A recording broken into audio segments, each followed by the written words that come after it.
বলছে বিজেপি।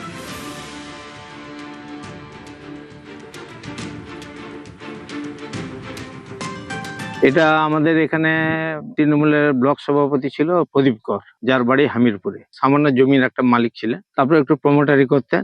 ধীরে ধীরে তৃণমূলের পার্টির সদস্য এবং পরে অঞ্চল সভাপতি হয়ে পরে ডেবরা ব্লকের সভাপতি হয়। এইভাবে গ্রোথ হয়। ব্লক সভাপতি ছিল, হ্যাঁ, সে যেভাবে হোক ইনভেস্টিগেশন রিকোয়ার্ড। একটা মানুষ কি করে মানে বাঁশ গাছ সব থেকে তাড়াতাড়ি বড় হয়, কিন্তু এই মানুষ সব থেকে তার থেকে আগে বড় হয়ে গেছে। তৃণমূলের জীবনে সম্ভব ছিল প্রভাব খাটাতো, হ্যাঁ নিশ্চয়ই, হয় নট, সবকিছুতেই তার প্রভাব ছিল।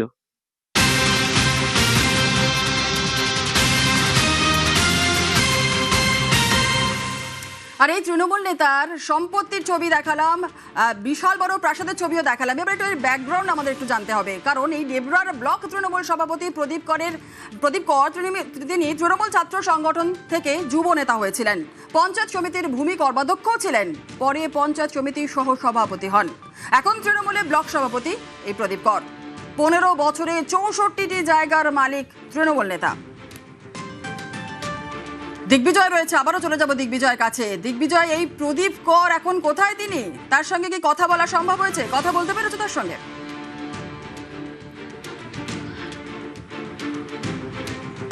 দেখো, পালা বদলের পর থেকেই কিন্তু প্রদীপ কর এলাকার বাইরে বা কোথাও বেরোয়নি। সে নিজেকেই সম্ভবত গৃহবন্দী রেখেছে।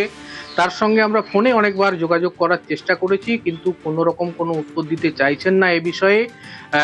ডেবরায় যেখানে বিজেপি বিধায়ক শুভাশিস ওম প্রায় 28,000 ভোটে জিতেছে, যেখানে তৃণমূল বিধানসভায় পরপর 2-3টা টার্মে জয়লাভ করেছিল, সেই পরাজয়ের পর রাজ্যে পালা বদলের পরে কিন্তু এই নেতা নিজেকে একেবারেই গুটিয়ে নিয়েছে, এমনকি গৃহবন্দী করে রেখেছে বলেই জানা গিয়েছে। কিন্তু আমরা বারংবার তার সঙ্গে যোগাযোগ করার চেষ্টা করছি। একাধিক ছাত্র সংগঠন থেকে উঠে আসা নেতা, ব্লকের যুব নেতা, পরে ধাপে ধাপে কর্মাধ্যক্ষ, বর্তমান পঞ্চায়েত সমিতির সহসভাপতি এবং ব্লক তৃণমূল কংগ্রেসের সভাপতি। অর্থাৎ একদম ছোট জায়গা থেকে ধীরে ধীরে নিজে যেভাবে বড় হয়েছে, ঠিক সেইভাবে কিন্তু তার স্থাবর অস্থাবর সম্পত্তিও কিন্তু বাড়িয়েছে। এই নিয়েই প্রশ্ন তুলেছে বিজেপি। শুনেলাম। বেশ, একেবারে অনেক ধন্যবাদ। আরে এখানেই কিন্তু শেষ নয়। এই তো বৃহস্পতিবার দক্ষিণ 24 পরগনার বিষ্ণুপুরে সেখানে পাওয়া গেছিল আর এক নেতা, আর এক প্রাসাদের হদিশ। হুমকি তদন্তে তৃণমূল বিধায়কের পৈলানের বাড়িতেও তল্লাশি। আবারও চক্ষু চড়ক গাছ, কাছাকাছি 2টি বাড়ি। আর বাড়ি তো নয়, একেবারে রাজপ্রাসাদ।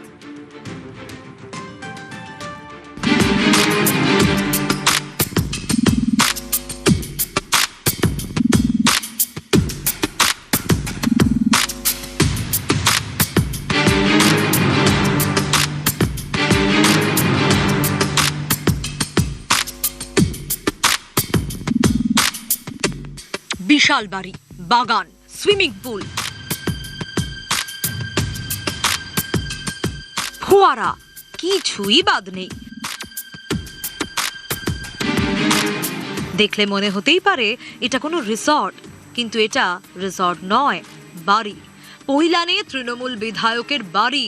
দক্ষিণ 24 পরগনার বিষ্ণুপুরের তৃণমূল বিধায়ক দিলীপ মণ্ডলের বাগান বাড়ি। এই দেখুন, 50 মিটারের মধ্যে তৃণমূল বিধায়কের আরেকটি বাড়ি।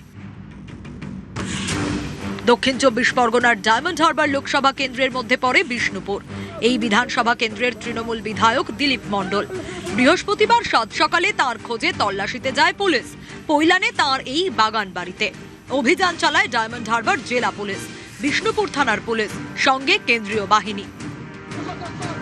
এবারের ভোটেও বিষ্ণুপুর থেকে তৃণমূলের টিকিটে জিতেছেন দিলীপ মণ্ডল। 11ই মে বিজয় মিছিল করেন।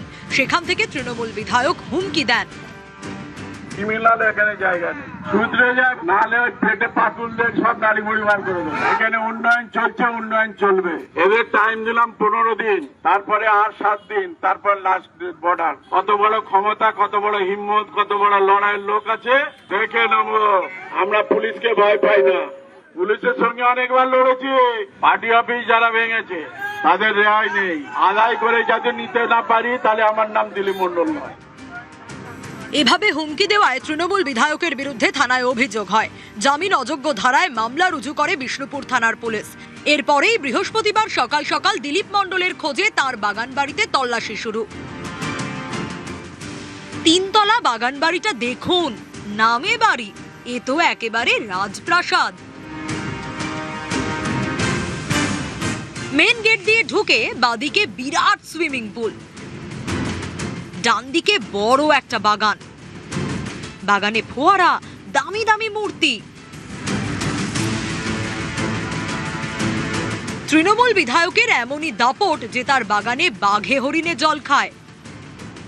তৃণমূল বিধায়ক দিলীপ মণ্ডলের বাড়ির ভেতরে পুলিশের তল্লাশি অভিযান। সুইমিং পুলের পাশেই রয়েছে একটি বড় লন।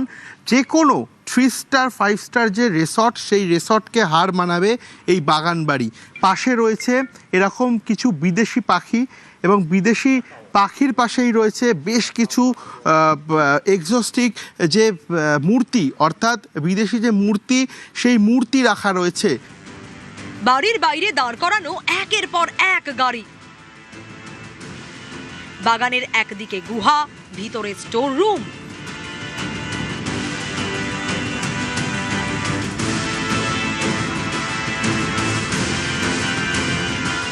তৃণমূল বিধায়কের বাড়িতে ম্যাকাও। তৃণমূল বিধায়ক দিলীপ মণ্ডলের ছেলের দাবি এটা নাকি তাদের পৈতৃক বাড়ি। এটা ফ্যামিলিগত বাড়ি, এটা দিলীপ মণ্ডলের বাড়ি নয়। দিলীপ মণ্ডলের ভাগে আছে, নাম আছে, ঠিক আছে। এখানে কাকাদের নাম সবার ভাগে আছে। এটা মিনিমাম 15 বছর বিধানসভায় গেছিল। তারপরে পুলিশ চাইছে আমাদের উপরে এখন অত্যাচার করবে। ওয়ারেন্ট দেখায়নি, কিছু না। বাড়িতে বিনা সার্চ ওয়ারেন্ট দেখিয়ে কিভাবে ঢুকে। তৃণমূল বিধায়কের ছেলের দাবি এটা তাদের পৈতৃক বাড়ি, কিন্তু অন্য গল্প শোনা যাচ্ছে অন্যদের মুখে। তার এই প্রপার্টি দেখে বুঝতে পারা যাচ্ছে এটা কখনো বৈধ সম্পত্তি হতে পারে না, এবং আমি দাবি করব যে এই সম্পত্তির উপযুক্ত তদন্ত হোক।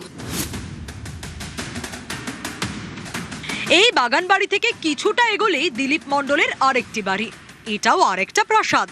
এই বাড়িতেও কেন্দ্রীয় বাহিনীকে সঙ্গে নিয়ে এদিন তল্লাশি চালায় পুলিশ। তৃণমূল বিধায়ক দিলীপ মণ্ডল, তার প্রমোটিং এর ব্যবসা। 1998 সালে বিষ্ণুপুরে কুলেরদাড়ি পঞ্চায়েতের উপপ্রধান হন। 2001 সালে তৃণমূলের টিকিটে প্রথমবার বিষ্ণুপুরের বিধায়ক। 2006 সালে হেরে যান। 2011 থেকে টানা 4 বার তৃণমূল বিধায়ক। 2021 সালে পরিবহন প্রতিমন্ত্রী হন। বিষ্ণুপুরের বিধায়ক হিসেবে বুধবার বিধানসভায় শপথ নেন দিলীপ মণ্ডল। তৃণমূলের বিধায়কের বাগানবাড়ির সিসি ক্যামেরার ফুটেজ সংগ্রহ করেছে পুলিশ। সেখানে দেখা গিয়েছে বৃহস্পতিবার সকাল 9:04 নাগাদ বাগানবাড়ির পিছন দিক দিয়ে তিনি বেরিয়ে যাচ্ছেন। 9:15 থেকে তৃণমূল বিধায়ক দিলীপ মণ্ডলের ফোন বন্ধ। নিউজ 18 বাংলা।